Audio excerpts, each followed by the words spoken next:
Hello friends, PYQ series में फिर आज मैं जून 2013 रीटेस्ट लिखा हुआ एग्ज़ाम का UGC नेट पेपर 1 का क्वेश्चन आंसर लेकर उपस्थित हूँ। पहला क्वेश्चन है, telephone is an example of.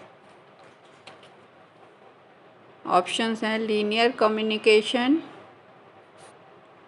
Non linear communication, circular and mechanised. तो टेलीफोन में किस तरह का कम्युनिकेशन होता है? लीनियर, एक से दूसरे का, इसलिए ये लीनियर कम्युनिकेशन इसका आंसर होगा। क्योंकि नॉन लीनियर में होता है एक से ज़्यादा लोग से जब बात होती है तब, तो इसका आंसर है लीनियर कम्युनिकेशन। अगला क्वेश्चन है, means of grapevine communication are formal, informal, critical and corporate. तो ग्रेपवाइन क्या होता है? ये इसको गॉसिप या र्यूमर्स भी कहते हैं। तो ये जो बातचीत है वो इनफॉर्मल होता है, तो इसका आंसर होगा इनफॉर्मल। अगला क्वेश्चन है, communication issues at the international level are addressed by. ये इंटरनेशनल लेवल मतलब कंट्रीज़ के बीच में जब कम्युनिकेशन का इश्यूज होता है तो उसको कौन सॉल्व करता है? यूनेस्को। ये तो लेबर का देखता है, ये ट्रेड का, और यूनेस्को देखता है इंटरनेशनल लेवल पे कंट्रीज़ के बीच के इश्यूज़ को। अगला है, referential framing used by TV audience connects media with. क्या है? रियलिटी, रियलिटी के साथ जोड़ता है। फॉल्सिटी, नेगेटिविटी या पैसिविटी के साथ नहीं, बल्कि रियलिटी के साथ। अगला क्वेश्चन है, the communicated knowledge in the classroom. The communicated knowledge in the classroom is considered as non pervasive treasure, limited judgement, autonomous virtue और कल्चरल कैपिटल। इसका आंसर है नॉन परवेसिव ट्रेजर। का मतलब क्या हुआ कि ये कॉमन नहीं है, जो कि कॉमन, बहुत ज़्यादा कॉमन नहीं है। और ऑटोनोमस वर्च्यू का मतलब होता है कि सेल्फ इम्पॉर्टेंट।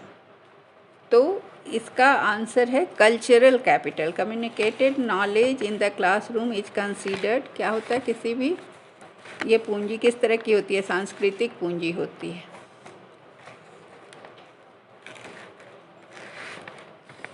क्योंकि नॉन परवेसिव जो है वो कॉमन नहीं है, लिमिटेड जजमेंट भी सीमित कर देता है विचार को, और ऑटोनॉमस वर्च्यू तो केवल self imposition of moral law होता है। तो इसका आंसर होगा कल्चरल कैपिटल। अगला क्वेश्चन है, classroom communication is normally considered as. Classroom में जो भी कम्युनिकेशन होता है टीचर और स्टूडेंट्स के बीच में होता है, तो वो पढ़ाई से संबंधित, ज्ञान से संबंधित होता है, इसलिए इसका आंसर होगा कॉग्निटिव, ज्ञान संबंधित। अगला है, the internet ethical protocol is called. Internet का एथिकल प्रोटोकॉल का क्या मतलब है? जब आप इंटरनेट पे होते हो या सर्फिंग करते हो तो आपको कुछ एथिक्स को फॉलो करना होता है। जैसे हर जगह का कुछ एटिकेट होता है, वैसे नेट का भी कुछ होता है। तो इसको हम क्या कहते हैं? Net protocol, netiquette, net ethics या नेट मॉरलिटी। तो इसको हम नेटिकेट कहते हैं। अगला है, commercial messages on the net are identified as. जो विज्ञापन आते हैं, जो एडवर्टीजमेंट्स आते हैं नेट पर, उसको हम क्या कहते हैं? नेट एड्स या इंटरनेट कमर्शियल्स या वेब मर्शियल्स या वायरल एडवर्टाइजमेंट। तो इसका आंसर होगा वेब मर्शियल्स, क्योंकि ये कमर्शियल्स वेबसाइट पे आते हैं, इसलिए से वेब मर्शियल्स कहते हैं।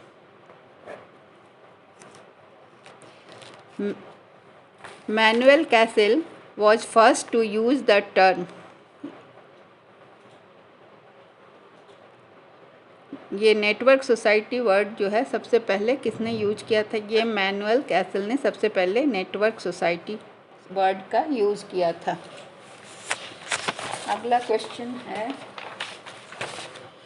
GIF स्टैंड्स फॉर, GIF जो आता है आपके व्हाट्सएप पर हमेशा, उसको क्या कहते हैं? ग्लोबल इंफॉर्मेशन फॉर्मेट, नहीं। ग्राफिक्स इंफॉर्मेशन फॉर्मेट, नहीं। ग्राफिक्स इंटरचेंज फाइल, नहीं। ग्राफिक्स इंटरचेंज फॉर्मेट, इसमें ग्राफिक्स घूमता रहता है, चेंज होता रहता है इसलिए। Which one of the following is not an operating system, इसमें से कौन ऑपरेटिंग सिस्टम नहीं है? तो IBM है, लाइनेक्स है, सन सोलरिस भी है। फायरफॉक्स नहीं है। फायरफॉक्स क्या है? वेब ब्राउज़र है, ये ऑपरेटिंग सिस्टम नहीं है। Which of the following are minority institutions, इसमें से कौन से माइनॉरिटी इंस्टीट्यूशंस हैं? Punjabi university Patiala, Osmania university Hyderabad, Kashmir university Srinagar, saint Stephen's college Delhi. इसमें से आपको करेक्ट आंसर चुनना है, जिसमें 4 ऑप्शन दिए हुए हैं। तो इसमें पंजाब यूनिवर्सिटी पटियाला नहीं है, उस्मानिया यूनिवर्सिटी भी माइनॉरिटी का नहीं है, कश्मीर यूनिवर्सिटी भी नहीं है, केवल सेंट स्टीफेंस कॉलेज दिल्ली का जो है वो माइनॉरिटी का है, माइनॉरिटी इंस्टीट्यूशन है। A good teacher must be, एक अच्छे टीचर को क्या होना चाहिए? रिसोर्सफुल एंड ऑटोक्रेटिक, नहीं। ऑटोक्रेटिक होना तो अच्छी बात नहीं है।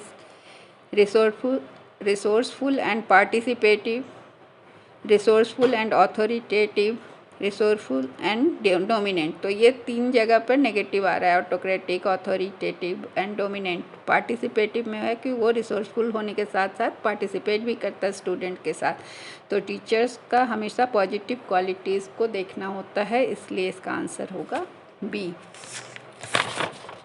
अगला क्वेश्चन है which of the following is best method of teaching, इसमें से टीचिंग का सबसे अच्छा मेथड कौन सा है? Lecture method, discussion method, demonstration method, question answer method.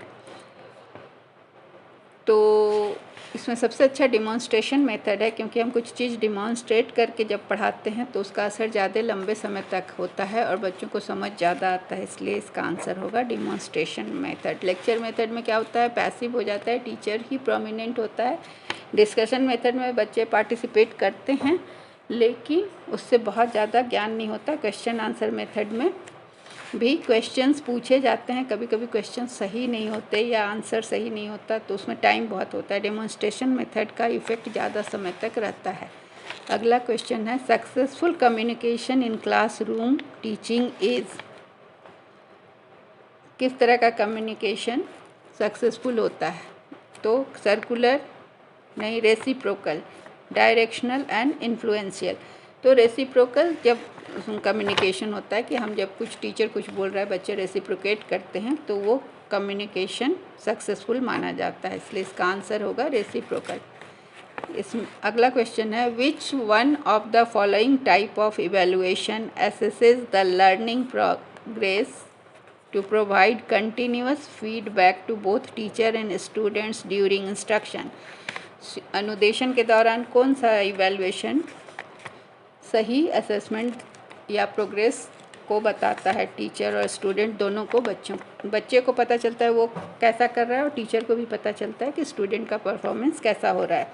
तो पहला है प्लेसमेंट इवैल्यूएशन, इसको तो हम तब इवैल्यूएट करते हैं जब उसका एंट्री बिहेवियर जानते हैं कि वो कितना जानता है प्रीवियस नॉलेज को जानने के लिए, या फिर उसको कहीं प्लेसमेंट के लिए भेजना है तो उसके लिए जो इवैल्यूएशन होता है। दूसरा है फॉर्मेटिव इवैल्यूएशन, जो कि वीकली टेस्ट, यूनिट टेस्ट होता है और वो हमेशा चलता रहता है, कंटिन्यूस चलता रहता है, हर वीक में होता रहता है। अगला है डायग्नोस्टिक इवैल्यूएशन, जिसमें बच्चे को अगर कोई प्रॉब्लम है तो डायग्नोस्टिक इवैल्यूएशन किया जाता है कि उसको हेल्थ प्रॉब्लम है या फिर उसका कुछ इमोशनल प्रॉब्लम है, ये सारा चीज़ को डायग्नोज करके उसका इलाज करके उसको पढ़ाई में फिर वापस ध्यान लगवाने के लिए किया जाता है। समेटिव इवैल्यूएशन टर्मिनल होता है, जजमेंटल होता है, ये रिज़ल्ट देता है। तो इसका आंसर होगा फॉर्मेटिव इवैल्यूएशन, जो कि हमेशा होता रहता है समय समय पर, और उससे बच्चे का फीडबैक टीचर और स्टूडेंट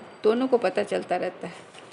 अगला है which of the following is scale down teaching situation. इसमें से कौन सा स्केल डाउन टीचिंग का मतलब होता है कम बच्चे में कम स्किल के साथ एक स्किल के साथ पढ़ाना और छोटा सा लेसन प्लान बनाना। तो मैक्रो टीचिंग नहीं, टीम टीचिंग में तो बहुत सारे टीचर मिल के पढ़ाते हैं। कोऑपरेटिव टीचिंग में भी उसी तरह होता है। माइक्रो टीचिंग होता है जिसमें स्केल डाउन होता है, उसमें 5-6 बच्चे होते हैं और एक स्किल का एक समय में प्रैक्टिस किया जाता है। तो इसका आंसर होगा micro teaching. Which of the following is non parametric test. इसमें से कौन सा नॉन पैरामेट्रिक टेस्ट है? T test. टी टेस्ट कब किया जाता है?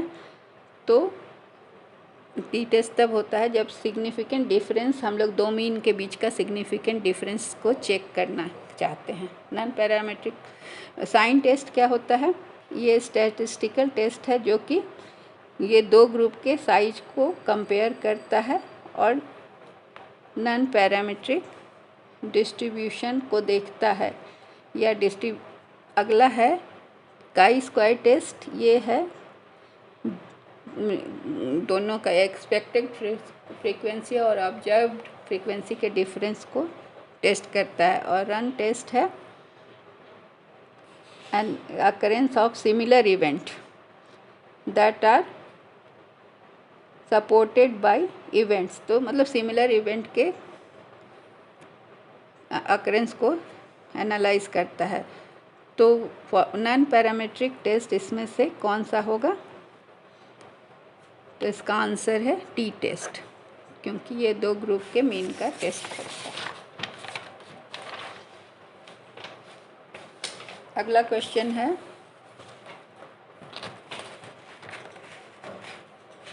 क्लास। क्लास स्टैंड्स फॉर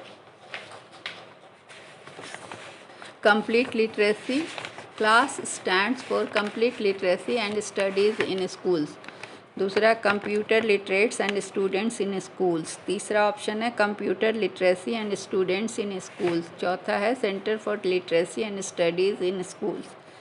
तो इसका आंसर होगा computer literacy and studies in school.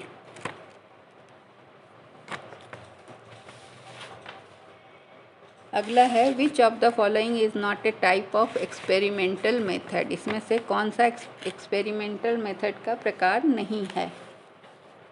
तो पहला है सिंगल ग्रुप एक्सपेरिमेंट, दूसरा है रेसिडुअल ग्रुप एक्सपेरिमेंट, तीसरा है पैरेलल ग्रुप एक्सपेरिमेंट और चौथा है रैशनल ग्रुप एक्सपेरिमेंट। तो सिंगल ग्रुप में क्या होता है? ओनली वन ग्रुप का अध्ययन किया जाता है। रेसिडुअल ग्रुप में क्या होता है कि रेसिडुअल इसमें एस्टिमेट करते हैं एक्सपेरिमेंटल एरर का। इसमें एक्सपेरिमेंटल एरर जो कि ऑब्जर्व्ड रिस्पांस आता है और प्रेडिक्टेड रिस्पांस में जो एरर होता है उसको हम रेसिडुअल ग्रुप एक्सपेरिमेंट कहते हैं। Parallel group experiment clinical study में दो ग्रुप को स्टडी करते हैं, ए एंड बी। तो ए और बी में क्या होता है? दोनों को एक एक चीज़ मिल रहा है। ए को ए मिल रहा है और बी को ए रिसीव कर रहा है, ओनली ए, और दूसरा केवल बी रिसीव कर रहा है। तो इस एक्सपेरिमेंट को पैरेलल ग्रुप एक्सपेरिमेंट कहते हैं। और रैशनल ग्रुप एक्सपेरिमेंट क्या होता है कि ये रिवील्स द ग्रुप बिहेवियर। तो इस विच of the following is not a type of experimental method. इसका आंसर होगा रेसिडुअल ग्रुप में एक्सपेरिमेंट।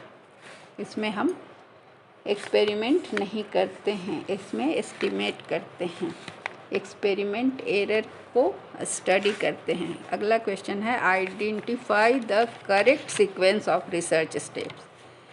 तो हम इसमें बहुत सारा दिया हुआ है, हम देखते हैं कि कौन सा स्टेप्स कैसे कैसे चलता है, बस उसको देखते हैं कि सबसे पहले क्या हम करते हैं, सिलेक्शन ऑफ टॉपिक करते हैं, फिर रिव्यू ऑफ लिटरेचर करते हैं, फिर डेटा कलेक्शन करते हैं, फिर इंटरप्रिटेशन करते हैं। तो हमारा ये पहला ही सीक्वेंस को सही बता रहा है, इसलिए इसका आंसर होगा ए। बाकी में रिव्यू ऑफ लिटरेचर पहले है, दूसरा में इसमें सिलेक्शन ऑफ टॉपिक पहले है लेकिन उसके बाद डेटा कलेक्शन है जो कि गलत है। सिलेक्शन ऑफ टॉपिक इसमें पहले है, फिर रिव्यू ऑफ लिटरेचर भी है, लेकिन फाइंडिंग्स का इंटरप्रिटेशन पहले है और डेटा कलेक्शन बाद में है, तो ये सारा गलत हो जा रहा है। ये सही सीक्वेंस में है, इसलिए इसका आंसर ए होगा। अगला क्वेश्चन है, deconstruction is a popular method of research. Deconstruction क्या होता है? डिकंस्ट्रक्शन का मतलब होता है कि टेक्स्ट और मीनिंग दोनों को समझना, ये लिटरेचर में होता है डिकंस्ट्रक्शन, लिटरेचर के रिसर्च में। बेसिक रिसर्च तो हम जानते हैं कि बेसिक रिसर्च साइंटिफिक थ्योरी को स्टडी करना और उसमें इम्प्रूव करना। अप्लाइड रिसर्च होता है application of scientific knowledge in practical application. और सोशल साइंस, सोशल इकोनॉमिक्स, ये सब का रिसर्च होता है। तो लिटरेचर में आता है डिकंस्ट्रक्शन, जहाँ पर हमें टेक्स्ट और उसका मीनिंग समझना होता है। With which of the following technique communality is associated? Communality is associated, पहला है यूनिवेरिएट एनालिसिस। इसमें क्या है? ये डिस्क्रिप्टिव एनालिसिस होता है जिसमें कि एक ही वेरिएबल होता है। दूसरा है फैक्टर एनालिसिस।